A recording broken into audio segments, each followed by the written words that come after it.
Front end UI development यानी user interface development web development का एक महत्वपूर्ण हिस्सा है, जहां पर आप वेब एप्लीकेशन की यूजर इंटरफेस को डिजाइन और डेवलप करते हैं।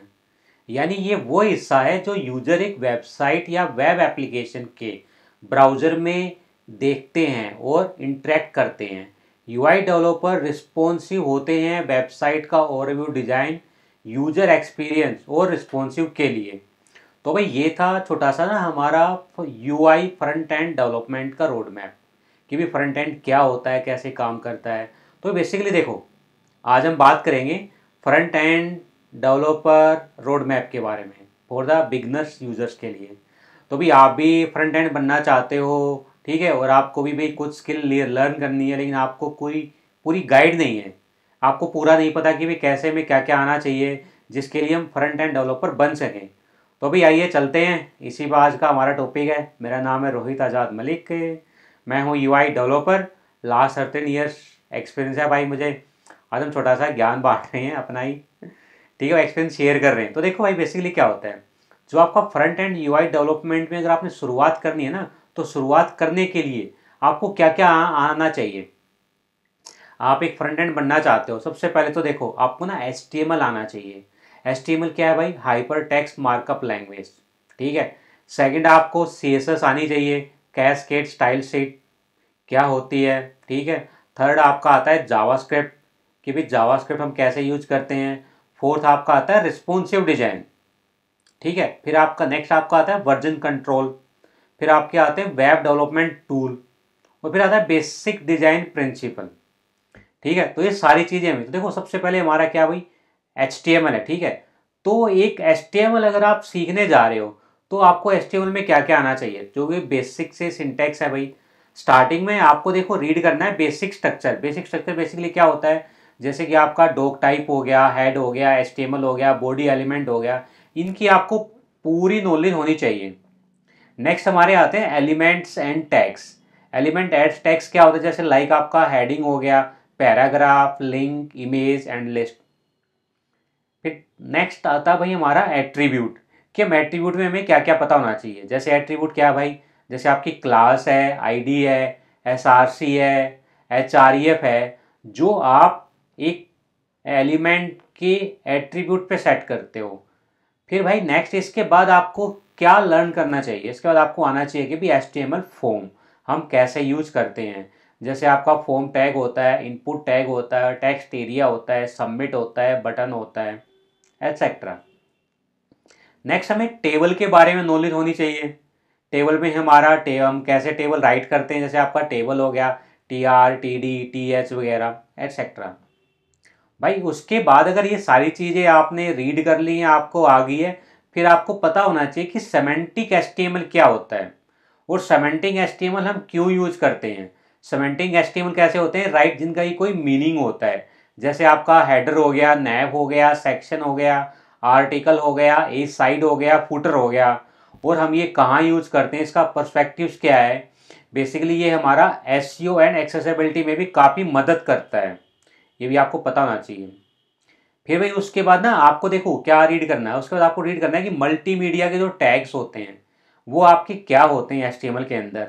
जैसे कि आपका ऑडियो टैग हो गया, वीडियो हो गया और IMG टैग हो गया, जिसके थ्रू आप कोई वीडियो आपने प्ले करनी है, ऑडियो प्ले करनी है, इमेज टैग लगाना है, तो ये आपको पता होना चाहिए। नेक्स्ट आपका आता है link and anchors. Link anchor basically जो आपका ए टैग होता है कि मुझे अभी लिंक लगाना है। नेक्स्ट फिर उसके बाद अब लिस्ट होते हैं भाई हमारे। लिस्ट में क्या है, जैसे आपका UL हो गया, OL हो गया, LI हो गया, DT हो गया, फिर सारे लिस्ट टैग हैं। और ये सारी चीज़ें जब आपको आ जाएंगी, फिर आपको ना मेटा के बारे में कुछ इन्फॉर्मेशन होनी चाहिए। मेटा के बारे में क्या इन्फॉर्मेशन होनी चाहिए, जैसे आपका टाइटल आ गया, डिस्क्रिप्शन आ गया, कीवर्ड आ गया, व्यू पोर्ट सेटिंग आ गया, और जो आपका सर्च इंजन है, जो गूगल आपका रीड करता है, क्रोल करता है, उसकी इन्फॉर्मेशन, जैसे कि आपका क्रोनिकल हो गया, अल्टरनेटिव हो गया, ठीक है भाई। नेक्स्ट हमारा वही था भाई HTML फॉर्म में बता दिया। और भाई उसके बाद हमारा क्या है बेसिकली कि भी HTML वैलिडेशन। आपको ये नहीं कि भी आपने कहीं पर भी टैग उठाया, कहीं पर भी लगा दिया, तो आपको पता होना चाहिए कि HTML वैलिडेट हमारा जो हम टैग लिख रहे हैं वो करेक्ट क्या है। तो आपको W3C जो मार्कअप है ना, वैलिडेशन सर्विस, वो एक बार यूज करनी चाहिए। नेक्स्ट हमारा आता है इसी के अंदर रिस्पॉन्सिव डिजाइन। तो आपको भी पता होना चाहिए कि रिस्पॉन्सिव डिजाइन के प्रिंसिपल क्या कहते हैं, हमें वो व्यू पोर्ट जो हमारी सेटिंग है वो हम कैसे यूज करते हैं। फिर इसके बाद इसका मोस्ट इंपॉर्टेंट चीज आता है वो HTML में, और आजकल करंटली हमारा HTML5 चल रहा है, तो आपको HTML5 के बारे में भी पता होना चाहिए। जैसे कि HTML5 में आप कौन कौन सी APIs हैं। अब आप बोलोगे भाई HTML5 की API, हाँ भाई HTML5 में APIs होती हैं। जस्ट लाइक आपको आपकी जियो लोकेशन API होगी, कैनवस API होगी, वेब स्टोरेज हो गया। वेब स्टोरेज में बेसिकली दो चीज़ें आती हैं आपकी, local storage and session storage. ठीक है, तो लोकल स्टोरेज क्या होता है, सेशन स्टोरेज क्या होता है, ये भाई सारे HTML5 के हैं, ये आपको पता होना चाहिए। अब नेक्स्ट इसके बाद आपको क्या पता होना चाहिए HTML में, एक्सेसिबिलिटी। एक्सेसिबिलिटी क्या है भाई, अगर आपको एक्सेसिबिलिटी मोर रीड करनी चाहिए, WCAG है भाई ये, ठीक है भाई। ये कैसे काम करती है, एरिया एट्रीब्यूट होता है, रोल होता है, ये हम कहाँ यूज करते हैं। एक्सेसिबिलिटी बेसिकली भाई कोई आपकी मशीन आपका कोड रीड कर रही है, या कोई आपका ब्लाइंडनेस है वो आपकी साइट को रीड कर रहा है, या आपका ब्राइटनेस ज़्यादा, तो ये सारी प्रैक्टिस आपको करनी चाहिए। फिर नेक्स्ट आपका बेस्ट प्रैक्टिस में क्या था कि भाई जो आपने HTML लिखा है वो राइट होना चाहिए, क्लीन होना चाहिए, ये सारी चीज़ें। फिर आपको भाई इसमें HTML में डीबगिंग भी पता होना चाहिए कि आपका ऑप्टिमाइज कैसे कर सकते हो आप इसको HTML को, इसका भाई मतलब कि बेसिकली कि आपने क्या स्ट्रक्चर लिखा है वहाँ पे, क्या इसकी रिक्वायरमेंट है, ये नहीं कि आपने नेसेसरी ज़्यादा लगा दिया हो। तो भाई ये ना आपका HTML था। तो बेसिकली ना HTML में सबसे पहले आपको HTML में ये सारी चीज़ें आनी चाहिए। तो भाई अगर आपको ये चीज़ें नहीं आ, सबसे पहले भाई आप ये चीज़ें एक बार रीड कर लो, देख लो, सीख लो, उसके बाद आप आगे बढ़ो। ठीक है भाई। और जब हमारा HTML कंप्लीट हो जाता है, फिर बारी आती है भाई CSS की। ठीक है, तो CSS में बेसिकली क्या होता है, बेसिक कहाँ से स्टार्ट करनी चाहिए हमें। CSS बेसिकली आपको पता करना है कि CSS की फुल फॉर्म क्या है, HTML की फुल फॉर्म क्या है, और भी उसके सिलेक्टर्स, प्रॉपर्टीज, वैल्यूज, एंड इसको हम कैसे रिप्रेजेंट करते हैं। नेक्स्ट हमें क्या रीड करना है CSS में कि इसका भी बॉक्स मॉडल कैसे काम करता है। जैसे भाई CSS बॉक्स मॉडल होता है हमारा, उसमें पैडिंग है, मार्जिन है, कंटेंट है, बॉर्डर है, ये सारी चीज़ें। नेक्स्ट आपका आता है टाइपोग्राफी। ठीक है, टाइपोग्राफी आपको रीड करनी पड़ेगी। टाइपोग्राफी बेसिकली जो आपका फ़ॉन्ट से रिलेटेड आता है, जैसे कि आपका टेक्स्ट अलाइनमेंट हो गया, टेक्स्ट फॉर्मेट हो गया, इंक्लूडिंग फॉन्ट्स प्रॉपर्टीज़। ये सब पता होने के बाद आपको पता करना है कि भी CSS के अंदर हम कलर एंड बैकग्राउंड कलर कैसे डिफाइन करते हैं। उसका जैसे हम RGBA में भी डिफाइन करते हैं, और भाई हेक्साडेसिमल के अंदर भी डिफाइन करते हैं, और हम ग्रेडियंट कलर भी डिफाइन करते हैं, बैकग्राउंड इमेज डिफाइन करते हैं, हमारा बैकग्राउंड साइज होता है, बैकग्राउंड आपका पोजिशनिंग होती है, ये सारी चीज़ें। नेक्स्ट आपको CSS में पता होनी चाहिए कि भी लेआउट। लेआउट टेक्नोलॉजी जैसे कि आपका ना डिस्प्ले प्रॉपर्टीज़ है, ठीक है, और आपका पोजीशनिंग है, और फ्लोट है आपका, ये चीज़ें आपको परफेक्ट आनी चाहिए CSS के अंदर। जैसे कि आपकी डिस्प्ले की प्रॉपर्टी क्या क्या होती है, नन भी होती है आपकी, ब्लॉक भी होती है। डिस्प्ले की प्रॉपर्टी जैसे कि आपकी प्रॉपर्टीज़ होती है, ठीक है भाई। जैसे आपकी डिस्प्ले जो प्रॉपर्टी होती है, फ्लैक्स होती है, डिस्प्ले ब्लॉक होता है, ग्रिड आपकी आ गई है। पोजीशनिंग हमारी क्या क्या होती है, स्टैटिक, रिलेटिव, एब्सोल्यूट, फिक्स, इसमें क्या फ़र्क है, कैसे हम यूज करते हैं। और फ्लोट प्रॉपर्टीज़ हमारी क्या है, फ्लोट में हमारी कितनी प्रॉपर्टीज़ होती हैं, लेफ़्ट और राइट, और इसको क्लियर हम कैसे करते हैं। फिर आपको फ्लैक्स बॉक्स के बारे में भी पता होना चाहिए, आपको ना मास्टर होना चाहिए फ्लैक्स बॉक्स में, क्योंकि ना ये आज की जो हम करंटली देख रहे हैं इसमें ना फ्लैक्स बॉक्स बहुत यूज होता है। फ्लैक्स बॉक्स यूज करने से ना काफ़ी सारी हमारी जो प्रॉब्लम्स थी वो रिजोल्व हो गई हैं। फिर भी आपका ना CSS ग्रिड आता है इसके अंदर, तो आपको CSS ग्रिड पे भी देखना पड़ेगा कि हम ग्रिड लेआउट कैसे इस्तेमाल करते हैं। नेक्स्ट हमारा आता है ट्रांजिशन एंड एनिमेशन। आप CSS के अंदर ट्रांजिशन एंड एनिमेशन कैसे करते हो, इसके लिए आपको की फ्रेम पता होना चाहिए, एनिमेशन प्रॉपर्टीज पता होनी चाहिए। इसके बाद भाई हमारा आता है रिस्पॉन्सिव वेब डिज़ाइन, कि आपको CSS के अंदर आप रिस्पॉन्सिव CSS कैसे लिखोगे। मान लो आपने एक सेम बॉक्स है वो मोबाइल में दिखाना है, और डेस्कटॉप में दिखाना है, या टैबलेट में दिखाना है, तो आप उसकी प्रॉपर्टी कैसे चेंज कर सकते हो। भाई ये सारा सब कुछ आ जाएगा ना आपको CSS का, तो ना उसके बाद आप नेक्स्ट स्टेप बढ़ोगे। आपने सैस और लेस के बारे में पढ़ना है कि भी सैस लेस क्या होता है, इसमें वेरिएबल कैसे डिफाइन करते हैं, और नेस्टेड क्या होता है। ठीक है भाई, नेस्टेड यानी कि भाई इसके अंदर हो गया, सिबलिंग हो गया आपका, ये सारी चीज़ें आपको इसके बाद देखनी है। ओवर इफेक्ट हो गया आपका, एक्टिव हो गया, शैडो क्लास हो गया, नेथ ऑफ द टाइप हो गया आपका, काफ़ी सारी चीज़ें हैं भाई। ठीक है, फिर CSS आपका जो फ्रेमवर्क आता है, ठीक है, उसके बाद आपको फ्रेमवर्क में चलना भाई। ये नहीं कि आप डायरेक्ट ही फ्रेमवर्क में घुस गए कि भी आपका जैसे बूटस्ट्रैप है या आपने मटेरियल UI हो गया या टैलविन CSS हो गया, आप डायरेक्ट में घुस गए, नहीं भाई। ये चीज़ें आपको क्लियर होंगी तभी आप फ्रेमवर्क की ओर बढ़ना। फिर आप फ्रेमवर्क पढ़ सकते हो, जैसे आपका बूटस्ट्रैप है, मटेरियल UI हो गया, ठीक है भाई। और भी आजकल एक चल रहा है टैलविन CSS, ये सारी चीज़ें। उसके बाद भाई CSS जो मैथोलॉजिस्ट है वो आपको चेक कर, जैसे कि भाई ब्लॉक एलिमेंट हो गया, मॉडिफाई हो गया, scalable and modular architecture for the CSS, maintain कि उसको हम क्लीन कोड कैसे लिखते हैं, स्केबल कैसे हमारा CSS कोड होता है। फिर नेक्स्ट हमारा आता है CSS इन JS, कि अगर आपको JS के थ्रू CSS लगाना हो, मैन्युपुलेट करना हो, वो आप कैसे कर सकते हो। और भी CSS के काफ़ी सारे एट्रीब्यूट्स भी होते हैं, ठीक है भाई। और CSS जो बेस्ट प्रैक्टिस है कि आपके पास मेन कम से कम आप कोड कैसे कर सकते हो और आपका रिपीटेड वो कोड ना हो। फिर भी आपका था वर्जनिंग कंट्रोल के बारे में, इसके बारे में आपको थोड़ा सा रीड करना पड़ेगा। ब्राउज़र डेवलपर टूल आपको देखना पड़ेगा कि आपको अगर CSS ऑप्टिमाइज़ करना है, चेक करना है, कुछ ऐड करना है, बग्स रिलेटेड निकालने, तो आपको ब्राउज़र टूल्स की नॉलेज होना ज़रूरी है। फिर भी आप CSS मॉड्यूल्स पे आते हैं हम, तो ये काफ़ी सारी चीज़ें हैं जो कि आपको पता होनी चाहिए, HTML और CSS। और भाई जब आपकी HTML और CSS ये कंप्लीट हो जाएगी ना, तब आप आगे नेक्स्ट बढ़ना जावास्क्रिप्ट में। उससे पहले भाई आप जावास्क्रिप्ट में मत पढ़ना, ठीक है, क्योंकि भाई एटलीस्ट जावास्क्रिप्ट आप तभी तो कर पाओगे ना जब आप HTML और CSS में थोड़ी सी मास्टरी गेन कर लोगे। आपको HTML CSS पता लग गया, आप एक डेमो पेज बनाओ, कुछ UI वगैरह पार्ट बनाओ, उसके बाद आप नेक्स्ट स्टेप बढ़ो जावास्क्रिप्ट पे। अभी जावास्क्रिप्ट में आपको बेसिकली क्या क्या चीज़ें आनी चाहिए, देखो बेसिक कॉन्सेप्ट क्या है आपका। स्टार्ट विद द जावास्क्रिप्ट होता है कि भाई आपके वेरिएबल्स क्या होते हैं, डाटा टाइप्स क्या होते हैं, इसमें आपके स्ट्रिंग क्या होते हैं, नंबर्स क्या होते हैं, एरे क्या होते हैं, ऑब्जेक्ट क्या होते हैं। बेसिक ऑपरेटर ये आपको आना बहुत ज़रूरी है, ठीक है भाई। क्या, string, number, array, object, variable, types, ये सब आपको पता होने चाहिए। फिर आपको ना थोड़ा सा लूप के बारे में पता होना चाहिए, फिर आपको लूप के बारे में रीड करना आप स्टेटमेंट, जैसे कि आपका लूप क्या होता है, वाइल लूप क्या होता है, लूप हम कैसे कैसे कितने तरीके से लगा सकते हैं।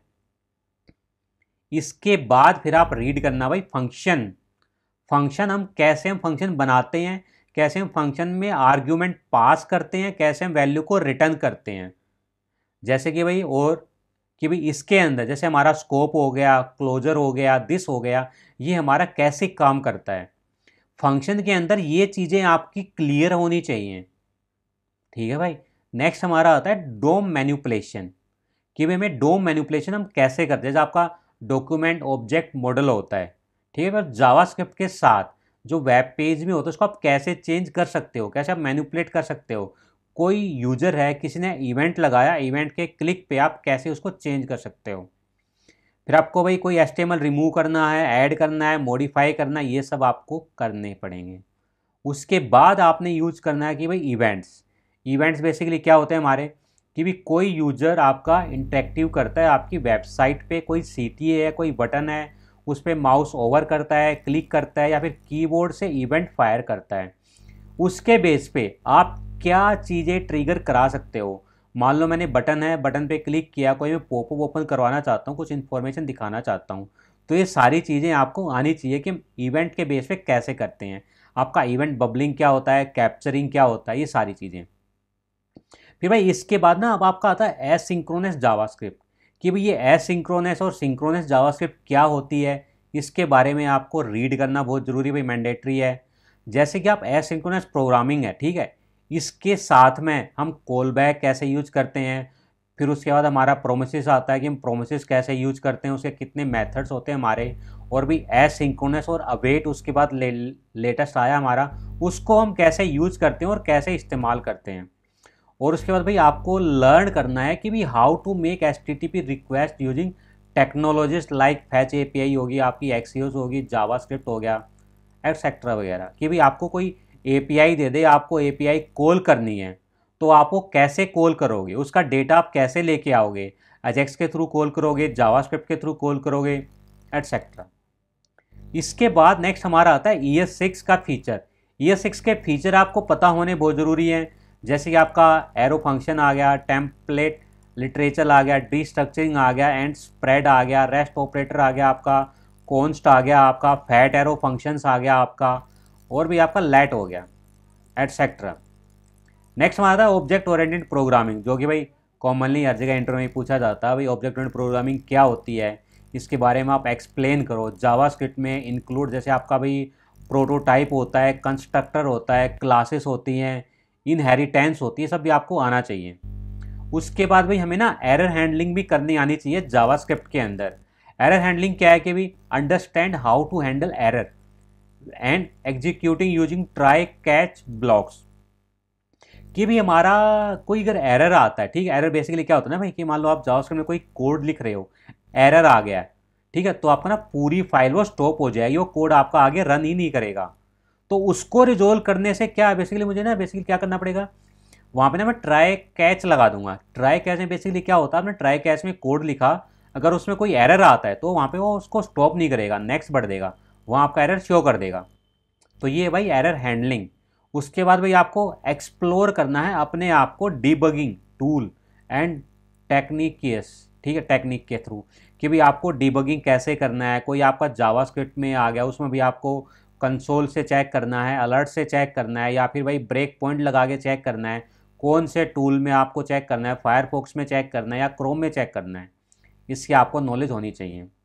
नेक्स्ट हम बढ़ते हैं, उसके बाद आपको मॉडल्स की जानकारी होनी ज़रूरी है। मॉडल्स क्या है भाई, जैसे सिस्टम आपका जावास्क्रिप्ट है, कॉमन जेएस आ गई आपकी, ES6 मॉड्यूल आ गए, ऑर्गेनाइजेशन एंड इनकैपुलेशन कोड आ गया, भी सारा आपको पता होना चाहिए। नेक्स्ट भी आपको ना थोड़ा बहुत नॉलेज होनी चाहिए कि वेब पैक एंड बंडलर के बारे में, कि आपका जावास्क्रिप्ट का जो वेब पैक बंडलर बनता है वो कैसे बनता है। फिर भी आपकी टेस्टिंग आती है कि आप टेस्ट भी कर सकते हो जावास्क्रिप्ट के अंदर। और भी इसके अलावा ना काफ़ी सारी चीज़ें, जैसे कि एडवांस टॉपिक में भी आता है फिर आपका, ये भी जावा एडवांस टॉपिक तो भी ज़्यादा लंबा हो जाएगा, फिर आपको बेसिकली यही चीज़ें हैं भाई, ये चीज़ें आपको जावास्क्रिप्ट में आनी चाहिए। तो अभी मैंने अब तक जो बताया HTML CSS जावास्क्रिप्ट, अगर ये तीनों चीज़ें आपकी यहाँ तक क्लियर हैं, फिर आप आगे बढ़ो अपनी लाइब्रेरी के बारे में, जो कि हमारी जावास्क्रिप्ट की लाइब्रेरी है। कैसी, फिर आपको ना थोड़ा सा jQuery के बारे में पढ़ना चाहिए, कि jQuery के हमारे मेथड्स क्या होते हैं, उसको हम प्लगइन लगा के कैसे हम इंस्टॉल करके यूज करते हैं, API कैसे कॉल करते हैं, कोई ट्रिगर इवेंट हमने कराना हो, उसके फंक्शन यूज करने हो, ये सब हो जाएंगी। फिर उसके बाद आप पढ़ना भाई रिएक्ट जेएस, बस उससे पहले रिएक्ट जेएस मत पढ़ना भाई बिल्कुल भी। अगर आपने इससे पहले रिएक्ट जेएस पढ़ ली तो भाई कुछ नहीं हो सकता फिर आपका, ठीक है भाई। अगर आप ज़्यादा एडवांस हो तब तो कुछ कह नहीं सकते, लेकिन भाई जो नॉर्मल पीपल्स हैं, जो बिगनर्स लेवल हैं, ये मैं उनके लिए बता रहा हूँ। उसके बाद भाई आपका रिएक्ट जेएस में आता है, तो रिएक्ट जेएस में आने से पहले आपको HTML CSS एंड जावास्क्रिप्ट के बारे में पता होना चाहिए, कि भाई रिएक्ट जेएस क्या है। रिएक्ट जेएस ना भाई जावास्क्रिप्ट की ही लाइब्रेरी है, ठीक है, और ये फेसबुक ने इंट्रोड्यूस की थी, और इसके अंदर ही आपके ES6 के सिंटैक्स यूज होते हैं, फंडामेंटल्स यूज होते हैं, प्रोमिसेस आपका हो गया, रेस्ट ऑपरेटर हो गया, डी स्ट्रक्चर हो गया, टेम्पलेट लिटरेचर हो गया, एरो फंक्शन हो गया, क्लासेस हो गया, ये सब हम रिएक्ट डेवलपमेंट जो करते हैं, रिएक्ट में प्रोजेक्ट डेवलपमेंट करते हैं, सारा यूज होते हैं वहाँ पे। तो आपका ये सारा पता होना चाहिए।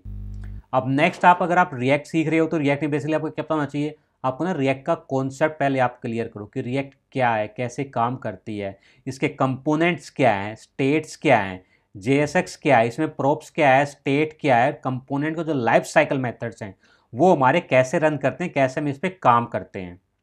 उसके बाद जब आपका सिंपली ये चीज़ें क्लियर हो जाएं, फिर आप ना एक सिंपल रिएक्ट कंपोनेंट बनाओ और उसको समझो, उसमें एक छोटी सी टू डू ऐप बना लो, ठीक है भाई। नेक्स्ट हमारा आता है कंपोनेंट आर्किटेक्चर, ठीक है भाई। कंपोनेंट आर्किटेक्चर क्या होता है भाई हमारा बेसिकली, कि भी आप उसको जो स्ट्रक्चर बनाओगे ना कंपोनेंट का, आप कैसे बनाओगे ये आपको पता होना चाहिए। कि भी आपका कंपोजिशन है, जैसे कि रीयूजेबिलिटी आप कर सको, मॉड्यूलैरिटी कर सको, फंक्शंस कंपोनेंट्स क्या होते हैं आपके, क्लास कंपोनेंट्स क्या होते हैं। नेक्स्ट आपको रीड करना है हुक्स के बारे में। अभी भाई रिएक्ट ना लेटेस्ट चल रहा है, 16.8 के बाद इसमें हुक इंट्रोड्यूस हो गया है, तो काफ़ी सिंपल ईजी लाइफ कर दी आपकी। हुक्स बेसिकली क्या होते हैं, जैसे कि आपका यूज स्टेट हो गया, यूज इफेक्ट हो गया, यूज कॉन्टेक्स्ट हो गया, यूज रिड्यूसर हो गया, और आप अपने कस्टम हुक्स कैसे बना सकते हो, कैसे आप लिखोगे, ये सारा आपको पता होना चाहिए। नेक्स्ट रिएक्ट जेएस में आपको क्या पता होना चाहिए, राउटिंग, कि क्लाइंट साइड पे जो हम राउटिंग यूज करते हैं लाइब्रेरी, वो हम कैसे यूज करते हैं, सिंगल पेज एप्लीकेशन में मल्टीपल व्यू हम कैसे करते हैं। तो अभी राउटिंग काफ़ी अच्छा लंबा प्रोजेक्ट है ये भी, ठीक है भाई। और नेक्स्ट हमारा आता है स्टेट मैनेजमेंट, कि भी स्टेट मैनेजमेंट आपको, जैसे कि आपका रिडक्स हो गया, मोबैक्स हो गया, कॉन्टेक्स्ट एपीआई हो गया, मैनेजिंग ग्लोबल स्टेट हो गया, रिडक्स टूल किट हो गया, हम कैसे इसको मैनेज करते हैं, स्टेट मैनेजमेंट क्या होता है, ये आपको रीड करना है, पढ़ना है, देखना है। उसके बाद आपका स्टाइलिंग आता है कि रिएक्ट के अंदर आप स्टाइल कंपोनेंट को कैसे लिखते हो और भी कैसे आप उसको यूज करते हो। नेक्स्ट आपका आता है फॉर्म एंड यूज़र इनपुट, आप रिएक्ट के अंदर हैंडलिंग कैसे लगाते हो फॉर्म के ऊपर, लाइक उसके आपकी वैलिडेशन होगी, यूज़र इनपुट हो गया, मैनेजमेंट इन रिएक्ट एप्लीकेशन, तो ये सारी चीज़ें आपको पता होनी चाहिए। फिर नेक्स्ट हमारा आता है कि भाई एपीआई इंटीग्रेशन हम कैसे करें रिएक्ट के अंदर, तो अभी एपीआई रिक्वेस्ट आप एक्सियोस यूज कर सकते हो, फैच एपीआई यूज कर सकते हो, या अपना इंटरनल कोड बना सकते हो जावास्क्रिप्ट के थ्रू, वो भी आप यहाँ पे यूज कर सकते हो। फिर भी नेक्स्ट हमारा आता है टेस्टिंग, भाई रिएक्ट में टेस्टिंग हम कैसे करते हैं, जेस्ट के थ्रू, या रिएक्ट टेस्टिंग लाइब्रेरी है वो आप कंपोनेंट में डालोगे, कैसे आप उसको टेस्ट करोगे। ये सारी चीज़ें होने के बाद आपको ना क्या पढ़ना पड़ेगा रिएक्ट के अंदर, ये नहीं रिएक्ट यहाँ पे ख़त्म होगी फिर आपको भी परफॉर्मेंस ऑप्टिमाइज करना है कि आपकी कोड स्प्लिटिंग कैसे हो, कैसे हमारी लेजी लोडिंग चलती है, और भी जो मेमोराइज है वो हम कैसे यूज करते हैं। फिर नेक्स्ट भाई आपको पता होना चाहिए कॉन्टेक्स्ट एंड प्रॉप्स, इसके लिए इसमें ना भाई आपको मास्टर होना पड़ेगा, master the users of the context and props. तो ये सारी चीज़ें, ठीक है भाई, कंपोनेंट में कैसे हम पास करते हैं, कैसे लेते हैं। फिर ना भाई इसके बाद ना आपको बेसिकली क्या करना है, इसके बाद आपको भाई एक ना जो हमारा रियल प्रोजेक्ट होता है वो आपको बनाने पड़ेंगे। स्मॉल छोटी छोटी एप्लीकेशन होगी, जैसे कि भाई वेदर ऐप हो गया, आपका टू डू लिस्ट हो गया, मूवीज़ ऐप होगी, यूट्यूब का क्लोन हो गया, धीरे धीरे आप बढ़ोगे। नेक्स्ट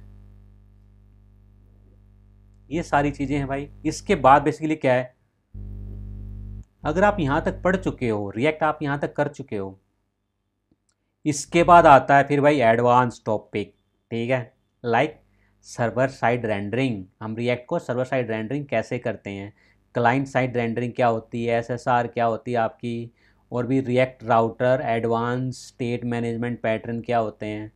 उसके बाद फिर आता है भाई आपका पैटर्न्स, कि आपको पैटर्न्स भी पता कर, जैसे कि भाई आपका जो आपने जो कोड लिखा है वो मेंटेनेबल होना चाहिए, स्केबल होना चाहिए, ताकि कोई डेवलपर आए तो उसको भी काम कर सके।